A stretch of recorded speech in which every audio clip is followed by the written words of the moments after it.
All right, I'm going to introduce our speaker. Julia Koester. It is Koester? Yes. Okay. Is an Associate Circuit Judge for the 32nd Judicial Circuit. She was appointed by Governor Mike Parson on July 24th, 2020. Prior to her appointment, she was Assistant Prosecuting Attorney for Cape Girardeau County for approximately 13 years. Julia holds a bachelor's degree in finance from Creighton University in Omaha, Nebraska, and a Juris Doctorate from St. Louis University School of Law. Julia is a member of St. Vincent de Paul Catholic Church in Cape. She's on the Jackson Chamber of Commerce, Cape Girardeau Chamber of Commerce, and the Cape West Rotary. So may I welcome you, Julia Koester. Thank you for joining us.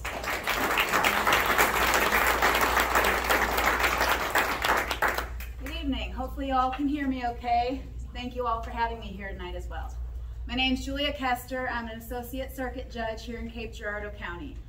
I'm going to talk a little bit this evening about my position as a judge, my caseload, kind of how I came to be in that position. First, let me give you a little bit of background about myself. I've lived in the Cape Girardeau County area for 15 years now.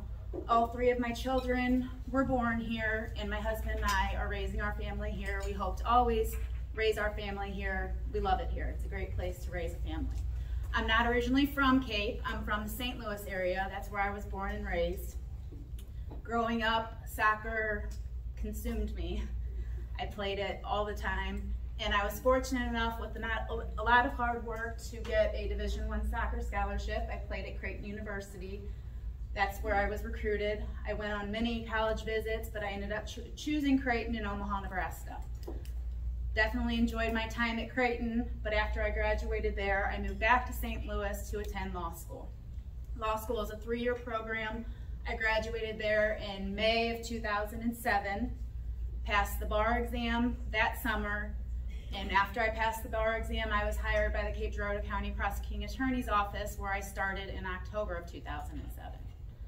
I worked there, as Ms. Farrar just said, for 13 years. That was my job until I took the bench and became a judge in July of 2020. So when I was hired at the prosecutor's office, then it was elected prosecutor Morley Swingle who hired me. I worked there for a number of years under Morley. Then I worked for elected prosecutor Chris Limbaugh, who was elected or appointed after Morley Swingle left. And after Chris Limbaugh left, the current prosecutor now is Mark Welker. And I worked for a number of years for Mr. Welker as well. So for 13 years, that was my job. As any young lawyer starting out of law school, I jumped in with the small things. Some of the traffic tickets, lower level misdemeanors, but I was very fortunate in that job to quickly work my way up. I ended up getting a big caseload of very serious felonies. I handled the bulk of all of the sexual abuse cases in that office, the child molestations, the rapes, the sexual assaults. I also handled some of the robberies, assault first cases, and some of the murders. And I gained in that office invaluable trial experience.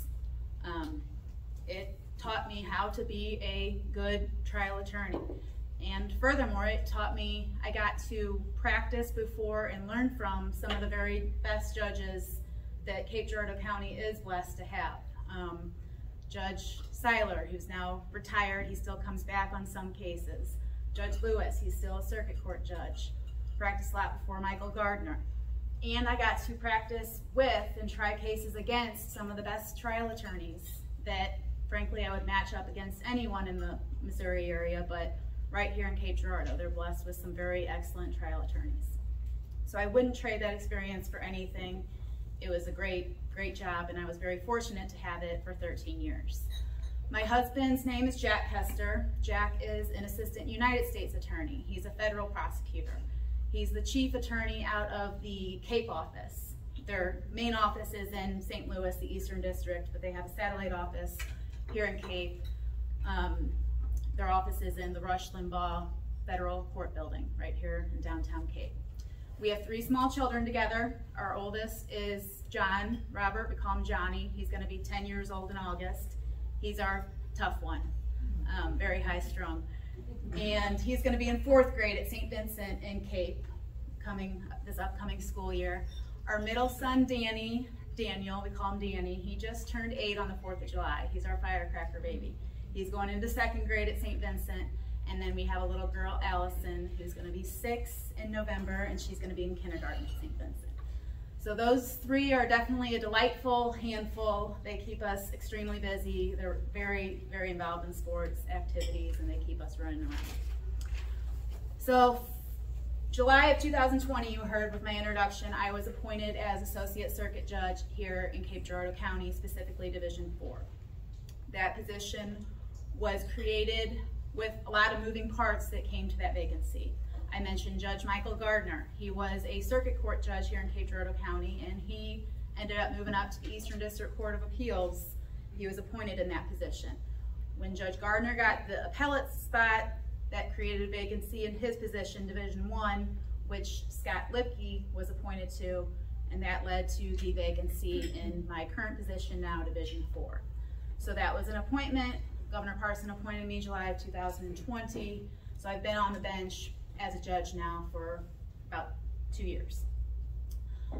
In Division 4, the caseload is all civil. So you heard me say my whole background was criminal as a prosecutor, and then I took the bench, and my caseload is all civil. So it's been a major adjustment, but it's gone as well as it can be, and I really enjoy my caseload. There's nothing to say that my caseload has to be all criminal. Judge Miller, who I think you're going to hear from next week, or Ms. Farr said you are going to hear from him, his caseload is primarily criminal. It's just how that's always been divided. That's how Judge Lipke, as the presiding judge, assigns the cases.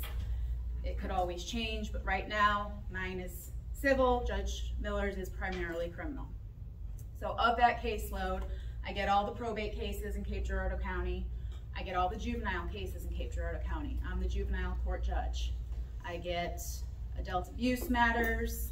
I'm on the domestic rotation, which involves the divorces, child custody matters. I hear the associate civil cases, which is a lot of breach of contract, rent possession, unlawful detainers.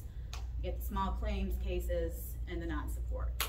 So it is a very high volume caseload. I enjoy all of it. I do want to talk a minute about the juvenile side of it, because that is something that I have taken a definite liking to. Kind of feel like I'm making a difference. There's 2 parts of juvenile cases that I hear every Tuesday. So most of the day today I was over at the juvenile office. That's a facility in Cape. They're off Rust Avenue behind the U-Haul building. All the rest of my court every other day of the week of all my other cases is in the new courthouse that's been built in Jackson. But in juvenile, I hear the abuse and neglect cases, and then also there's the delinquency cases. The abuse and neglect cases are matters where, for whatever reason, there's a whole host of them. A child or children are removed from a parent or parent's home and placed in the custody of the state. It can be because of drug use, which is what we see the most of on those cases, specifically methamphetamine. Not only the parents testing positive for methamphetamine, but you also see very unfortunate cases where the child is testing positive for methamphetamine due to their exposure of drugs in the home. And obviously that's not a safe living environment for the child. So the child or the siblings may be removed from the home. There's also cases of physical abuse or sexual abuse, which cause the child to get removed from home.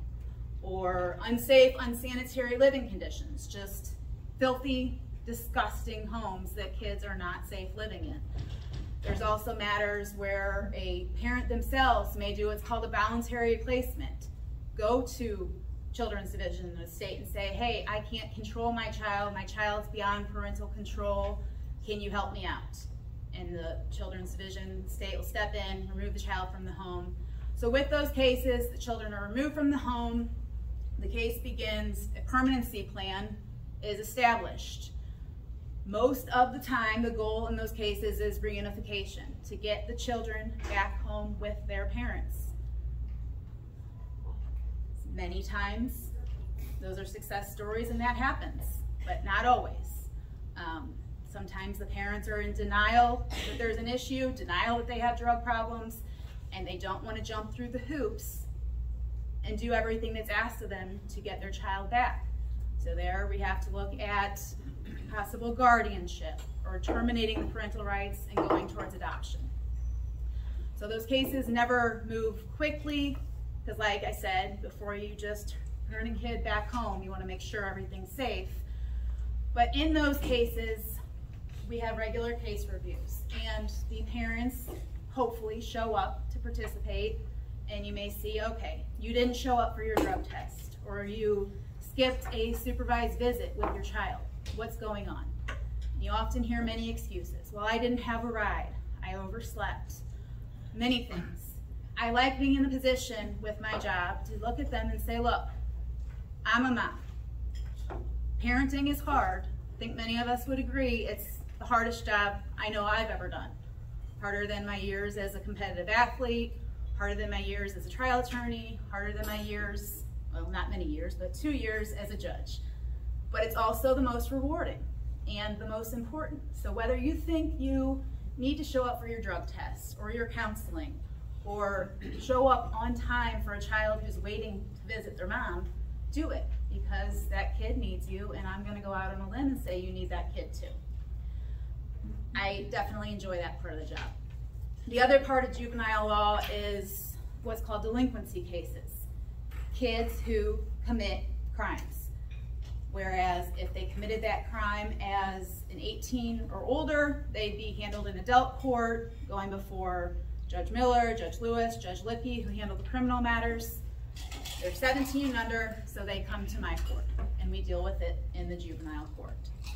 Now, obviously, if there's a serious enough crime that's committed by a 15, 16, whatever year old who's a juvenile, there's a certification process. Like if a juvenile murders somebody, the juvenile office will probably petition the court to have that individual certified as an adult and handled in adult court. But for the other juveniles, they're handled in juvenile court.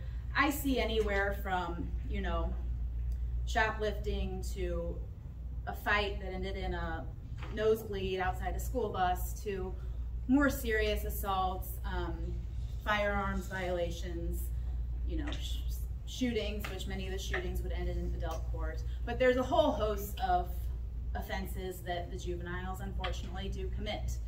And they can come before me after they're adjudicated. We can sentence them anywhere to Division of Youth Services or oftentimes probation. With the probation cases, there's regular case reviews. They come in hopefully with a parent, sometimes not. And I can look at them and say, okay, what's going on? Summer's a busy time. What are you doing to stay out of trouble? I had a kid today who was actually doing very well. He hadn't had any law violations, and he told me, I'm working full-time at Hardee's. Good. I tell them, best advice, when I was a kid, I stayed out of trouble by staying active, staying busy. I was very involved in sports. What are you doing to stay active, out of trouble, busy? I can't say that I can relate to these kids that always come before me. I can't put myself in their shoes. Some of them have had very terrible upbringings, which could be kind of why they're at where they are. I don't know, but I do try to do my best to make a plan. All right, what are we gonna do moving forward? What are you gonna do this summer? What are you gonna do when school starts? So that also is a very rewarding part of my job. I hope I can do this job for many, many years. I think that it's a great fit for me, and I hope that others agree and that I'm a great fit for the job. I am up for election in this upcoming election. You'll see my name on the sample ballot. Fortunately, nobody else filed against me, so you won't see me knocking on your doors or putting up signs or doing that every weekend until the election comes, but it always could be in the future. So I will, at this point, open it up for questions.